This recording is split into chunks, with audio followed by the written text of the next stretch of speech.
Hello, this is Robert Wagner, and you are listening to TV Confidential.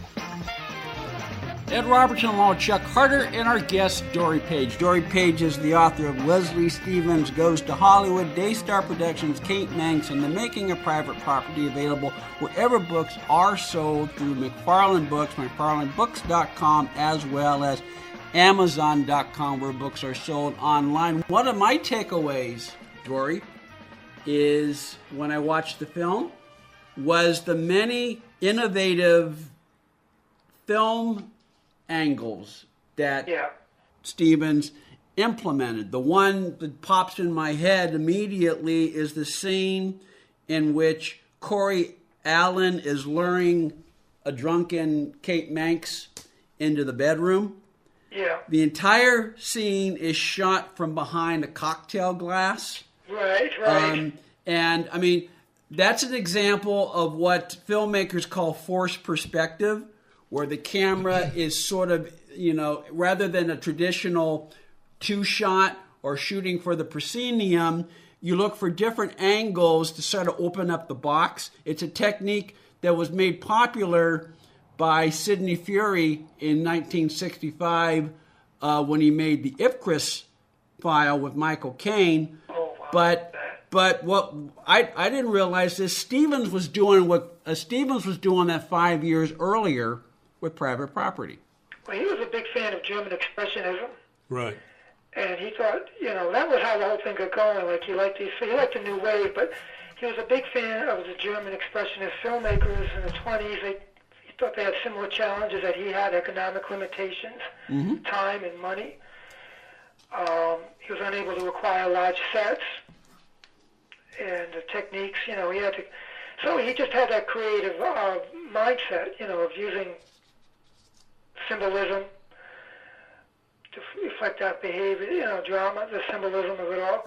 His writing style fit it too. It was jarring camera angles, harsh lighting. I mentioned I never saw the film. That sounds strange. Quick program note for sake of clarification. Dory did not see the film at the time she wrote her book, Leslie Stevens Goes to Hollywood. She has since seen Private Property in the time since the book was published in 2020. When I started the book, the film was not available. Stanley Colbert had the only copy. He lived in Canada at the time, and he got a copy from a London archive that had it. And he didn't offer it to me. I didn't ask either, but he said, "Why are you writing about a film you've never seen?" I said, "Well, it can happen because it's the history of the film. It's very historic. I can write it. I'm not doing critique on the film, and that wasn't my forte. I never really did that in the book. I didn't really say anything about the film even, really. I just talked about how they made it. But about 3 months into it, I met the girl who wrote a book on Warren Oates, and Steve said, I'd love to find that film. Could you find it? But Stan told me that the film did exist. He definitely remembers it going to UCLA Film Library. And I called them up. This was like 2009 and 10. And I just found them in the phone book. I called them, and I said, "You have a film there called Private Property." And they said, "Well, I don't think we do. I don't think we had it." I just called this girl, Susan Campos. She was the author of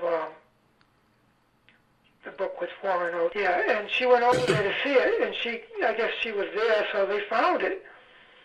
And they showed the film, and somebody said, "Holy cow, this is a masterpiece," They didn't even know they had it. And that's what got the film discovered. Well, this is as good a compliment as I can give you, Dory. If you had not told me you had not seen the film at the time you wrote Leslie Stevens Came to Hollywood, Yeah. I would not have known the difference because, as I say, you take a deep dive into the making, you capture everything about the backstory and the production of the film. Anyone who reads Leslie Stevens Goes to Hollywood will agree that you know everything about the film, even though you hadn't actually seen the film at the time you wrote the book. So that's very masterful that you did that without actually seeing it. The funny thing is, when the film was being made, Steve McQueen put some pop pieces together. It was falling apart like an old silent movie. One of the reels was turning into vinegar at the time, and they got another, I don't know how he did it, but it came out beautiful, just like it was meant to be. And then they were putting the packaging together, so they called me and they said, look, we understand you're the person to go to get pictures and materials. So I said, yeah. And I sent them everything. I wasn't looking for any credit. I got them turned on to Alex Singer. I said, this guy's alive. This is a key component to the making of this film, this idea of, because this guy was a genius with the camera, he was, when they were young, he hung out with Stanley Kubrick. It was Stanley Kubrick was the photographer. Alex Singer was going to be the movie maker. It got reversed somehow. Although he actually did make a couple of incredible films. Yeah, and Singer went on to direct a lot of television, including a lot of shows for Quinn Martin. And that's interesting because ultimately, while Stevens had a different vision for Daystar Productions when he and Stan Colbert originally formed the production, they ended up changing a strategy a few years into it, and they ended up modeling it much like the sort of independent production company Quinn Martin established throughout the 60s and 70s, where he was the imprimatur of all of his shows, and he had his own editing facilities and oversaw the post-production, kept a close eye on the post-production and control of every show he did. Oh, exactly. That was a model for Leslie Quinn Martin. Chuck? In some of the ads for Private Property when it was first out in 60, in the ad they say it's just like watching real life. And if you think about it, it's a real house, real people, real lighting. And she's watching television like a real person would. She's reclining. She's very sexily reclining. On the floor using pillows and whatever. And the dialogue is quite adult for the time, especially talking about women being needy. So, yeah, they were. It's almost like watching a documentary. And I'd like to say at this time to the listeners of TV Confidential, if you want to see an amazing movie that's been beautifully restored, it is Private Property. It's released on the Cinelicious Pix label. It's a combination DVD and Blu-ray release. It's amazing. And for myself, I had never heard of any of this, and I bought the film because I like black and white early 60s movies, and it absolutely blew me away. Everything, and Kate as well. And I called Ed up and was raving about this film, and then I found your book, Dory, and oh my God, incredible. There's a book on it, amazing. And so please, listeners, if you want to see a really good movie that amazingly was saved from oblivion, get Private Property, Blu-ray DVD release on the Cinelicious Pix label.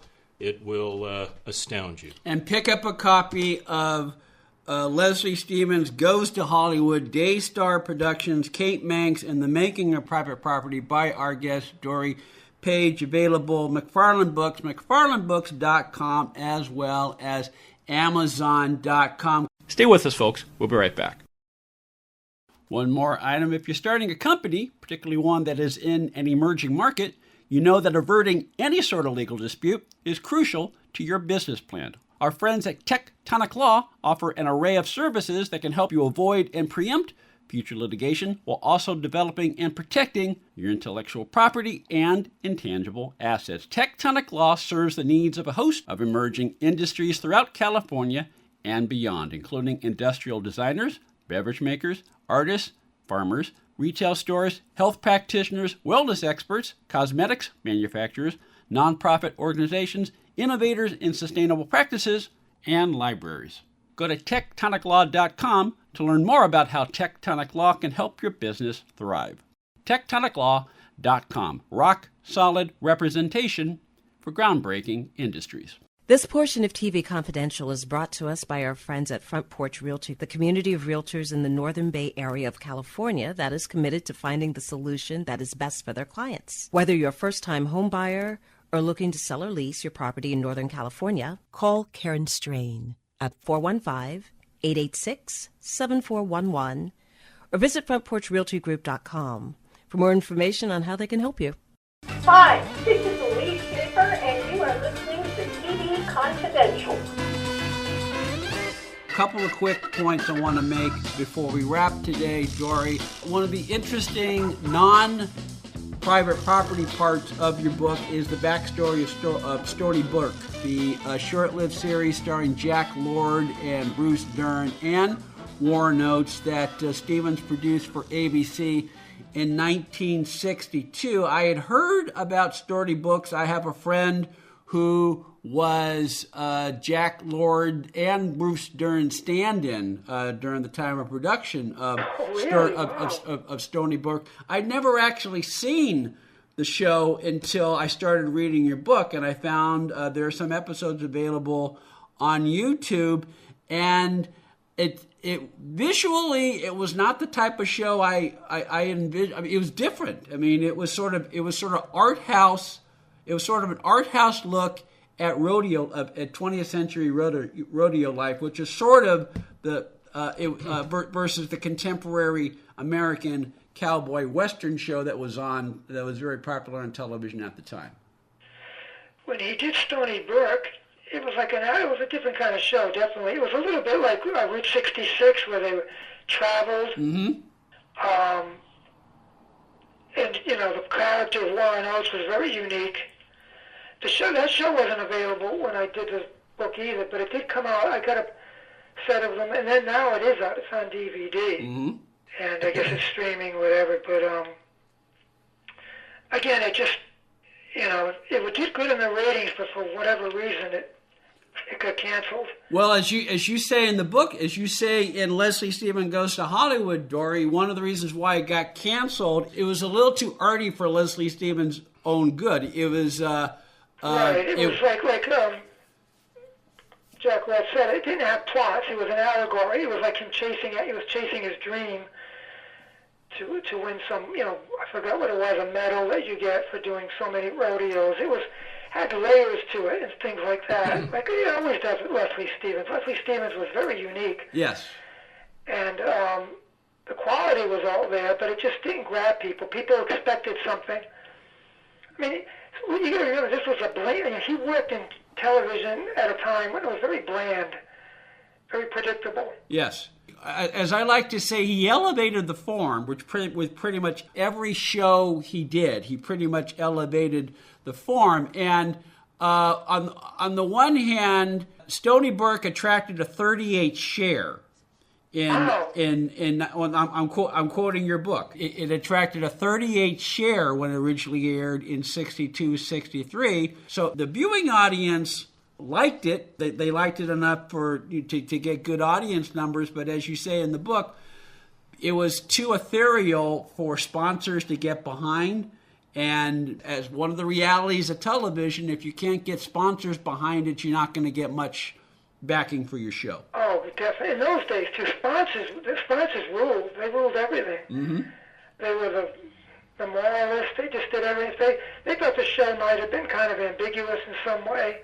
The character of Warren Oates was unique. That's what made that show revolutionary, was his character. Yes, yes. So, we want these new kind of characters. We don't want them just to be, He was a recurring character. Sometimes he was a traditional good guy, and sometimes he wasn't. But that's what made him interesting. Exactly. He was kind of like the snake oil. So he was kind of like the character later on in Rockford Files. Yes. Angel? Yes. Yeah, he was sort of like that. But that was like really weird back then, to have a guy that, acted loyal, and then he'd sell you out.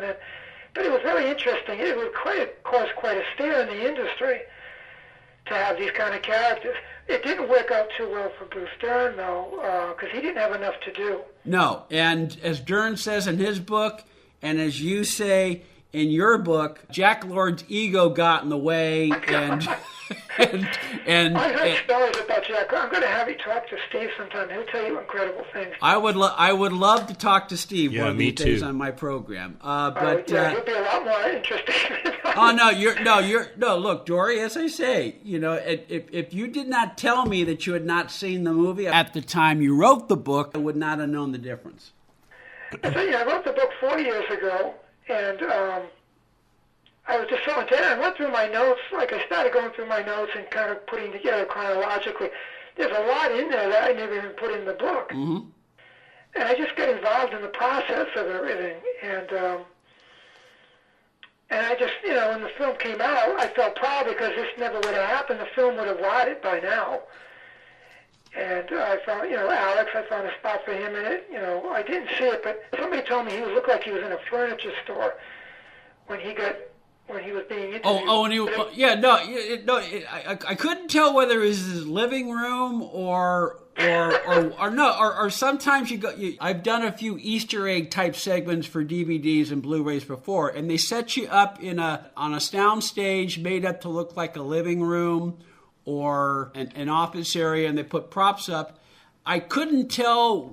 I mean, I couldn't. It didn't look like his living room, but the other takeaway is that he sat sort of uncomfortably straight. So I wasn't sure whether he was in pain that day. He did not look comfortable on camera. I would have done maybe a little closer view so that you have just a shot of his head or whatever. But what do I know? I don't make. I mean, they don't hire me to consult on these things. But I was just so thrilled to meet him because he was the nicest man.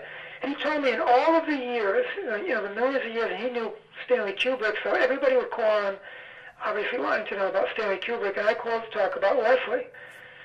And he said, you're the first person ever to want to talk about Leslie Stevens. That same, Arthur Penn told me the same thing. And they had such deep respect for Leslie, they just said, absolutely, I'll talk to you. When I talked to Arthur Penn, he was really not doing well. In fact, they said he's tired, he's just got over pneumonia. He's probably not going to want to talk to you, but somebody gave me his phone number. I forgot who. And again, this was pre-internet. You couldn't really Google people. Mm-hmm. Somebody gave me his number, and I called him, and I got an answering machine. So he called me back right away. So you want to talk about Leslie? Here's my phone number. And I just went, oh my God! So that's the one time I did get Mike Fright, was talking to Arthur Penn. But I wanted to do something for Alex because he did a movie called Cold Wind in August. Mm-hmm. And I think he did one called The Glass House. And I just thought, this will kind of get him back in the biz a little bit. He was maybe semi-retired. His wife was ill. And I'm glad they did that. Well, you started this project in 2009. You found a publisher 12 years later. You did the last interviews with a couple of major players in the film industry. You give us a sense of who Kate Manx was as a person. You give us a sense of who Leslie Stevens was as a person. And you really capture the essence of what made private property innovative back then and why it's still timely today. All of this is in your book, Leslie Stevens Goes to Hollywood, Daystar Productions, Kate Manx, and the Making of Private Property, available wherever books are sold through McFarlandBooks.com. Dory Page, thank you so much for joining us today. Okay, thank you. Thank you very much. Who needs a vacation? Are you ready for an unforgettable getaway? Start packing your bags because Branson, Missouri, the vacation and entertainment capital of the U.S., is calling your name. For just $99 per person, here's what you get. A full 3-day, 2-night stay in a luxury resort hotel. A delicious full breakfast buffet every morning you're here. And when you call right now, free show tickets worth up to $100. That's right, free show tickets to an award-winning show on us. You don't have to leave the country for an amazing vacation. You can drive or fly to Branson and have an incredible time. Whether you bring in the whole family or just planning a romantic escape, this trip is built for you. We guarantee you'll love Branson. This is not a timeshare. It's just an unbeatable vacation deal for only $99 per person. You book now, you can use your tickets anytime this year. You don't even need to know your travel dates to lock in the special price. Hurry, because this offer won't last long. Call our Branson vacation experts today. 800-435-1887. 800-435-1887. 800-435-1887. That's 800-435-1887.